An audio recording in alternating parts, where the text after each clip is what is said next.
What advice would you give someone who wishes to pursue a career in writing or publishing? Read. Read as much media, consume as much media as you can, because from other people's interviews and from, you know, understanding the media, you'll be able to formulate your voice and what you're going to add to that.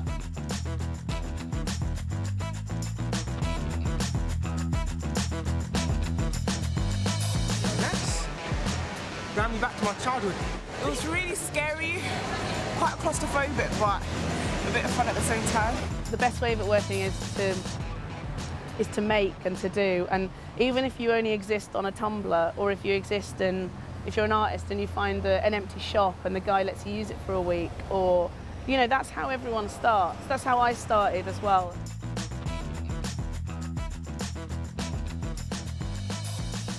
Would you say you're as much as a curator as you are an artist? I'm a bit of both, but I'm more an artist than a curator.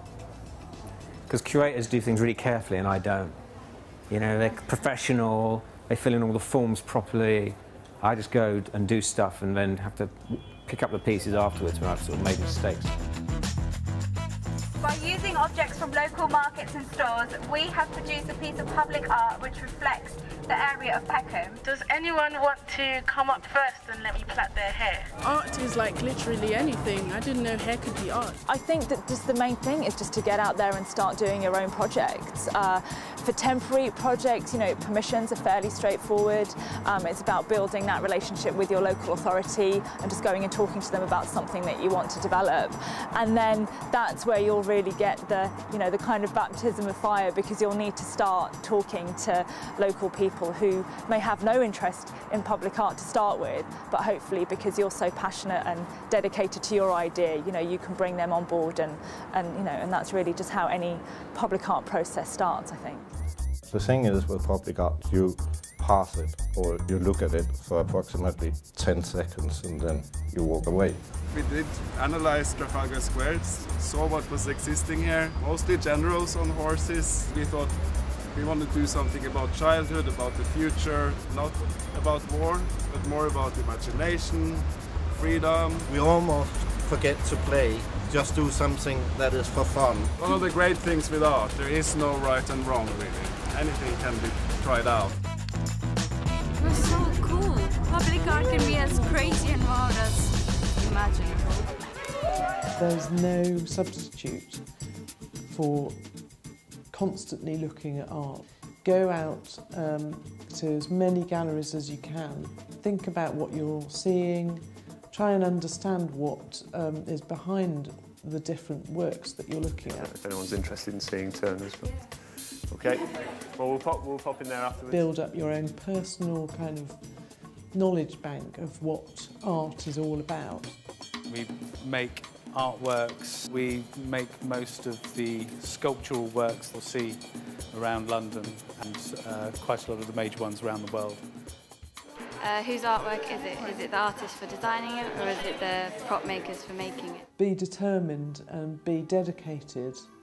Enjoy it. Took them out on the South Bank and they just had a go at doing some of the ideas that they'd come up with from the first and second parts, and actually taking it out into the public realm and seeing if conceptually those ideas worked. And to see how the public reacted to that and how it felt while you was doing it. And they got fantastic reactions from people, so that was great.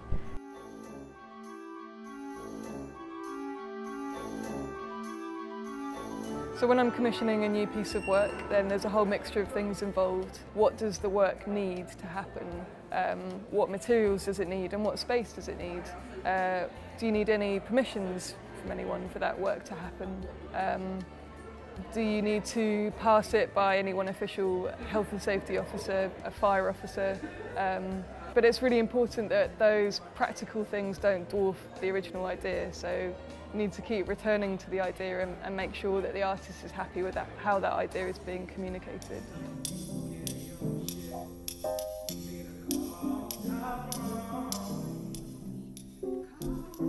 What role does the audience play in your work? When you're a musician or a singer or in a band, you're you're kind of proving something, so you're in that space, like a venue or whatever it is, so there's all these rules. And what's great about making performance art or showing that in a gallery or in these particular areas is that you don't have any of them rules, and that you don't have to make people enjoy themselves, or which is really good because they're not necessarily involved in critique. What tips would you give to anyone who's looking to become an art critic? The skill of like writing art criticism is, a lot of it is very much in the actual writing, the skill of writing, as opposed to necessarily having a vast knowledge about contemporary art. That you can pick up along the way. I don't necessarily know everything about an artist or the history of an artist whose show I walk into. So the kind of trick is to make sure you're a good writer and then being able to explain kind of your thoughts through that writing. So the skill really is, the tip is to kind of just keep on writing.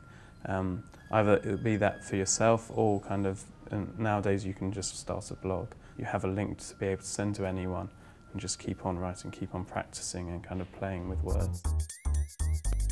What advice could you give to us 16-year-olds about to enter the world of art? I would say just have your own view on things. Don't listen to people too much because they can be wrong as well as right.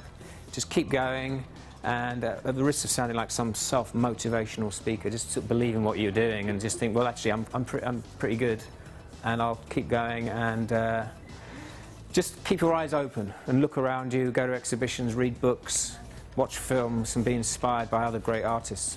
In life, there's people come into your life, and it's not like being opportunistic, it's just those people are offering you something, giving you something. You don't necessarily understand it at the time, but with me, I had nothing to lose. I just opened myself up to it and listened to these people, and that I'll always be really grateful for it.